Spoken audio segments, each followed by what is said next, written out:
6.000 nasabah PT Minapadi Asset Management menuntut pengembalian dana yang terkatung-katung selama 1 tahun lebih. Usai otoritas jasa keuangan membubarkan dan melikuidasi 6 produk reksadana yang dikelola perusahaan investasi Minapadi karena melanggar aturan deposito berkedok reksadana.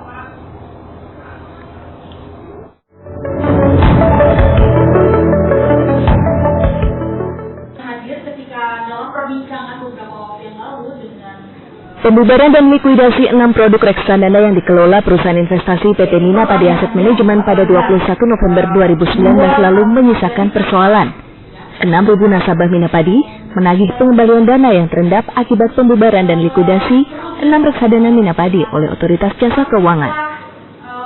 Perwakilan nasabah menyatakan hingga kini Minapadi baru membayar 20% atau 1,2 triliun rupiah pada Maret 2020 dari total kerugian 4,8 triliun rupiah. Akibat 6 reksadana Minapadi dibubarkan dan dilikuidasi. Nasabah menyimpan uang dengan nominal bervariasi 500 juta hingga 1 miliar rupiah dan dijanjikan imbal hasil pasti atau fixed return 10 hingga 11% dalam waktu 6 hingga 12 bulan. Iya, waktu itu Minapadi kan mengumpulkan nasabah. Waktu itu Januari 2020. Dia menjanjikan bahwa akan bertanggung jawab secara penuh. Terus kita udah RDP juga di Komisi 11. OJK juga mengatakan bahwa Minapadi harus bertanggung jawab secara penuh beserta dengan bunga-bunganya. Dosen Fakultas Hukum Universitas Indonesia Arman Nevi menyebut otoritas jasa keuangan seharusnya memfasilitasi para nasabah dan Minapadi duduk bersama mencari solusi agar dana nasabah bisa kembali. Karena ada misleading information, bukan karena masalah risiko bisnis.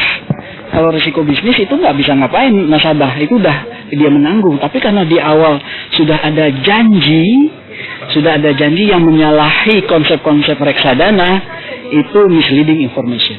Misleading information di peraturan pasar modal itu fraud. Artinya apa? Penipuan. Yang bisa menggerakkan duduk bersama itu menurut saya hanya OJK. Minapadinya duduk, nasabahnya duduk, lalu kemudian kita pilih ini kerugian karena bisnis loh ya. Karena bisnis itu tidak bisa dituntut gitu. Saya cuma ingin mengatakan untuk kepada nasabah, Anda mesti sadarlah bahwa Anda mengatakan saya tidak tahu deposito, dalam hukum tidak bisa mengatakan tidak tahu. Jadi ada kesalahan juga kan?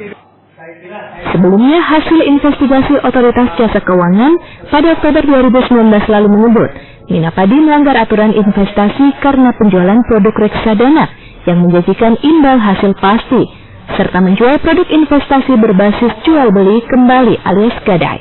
Sebelum dibubarkan dan dilikuidasi, Minapadi mengelola dana 6 triliun rupiah milik 6.000 nasabah, 4,8 triliun dari reksadana, sisanya repurchase agreement atau repo saham. Yulia Risman, Agus Sofian, JPM TV.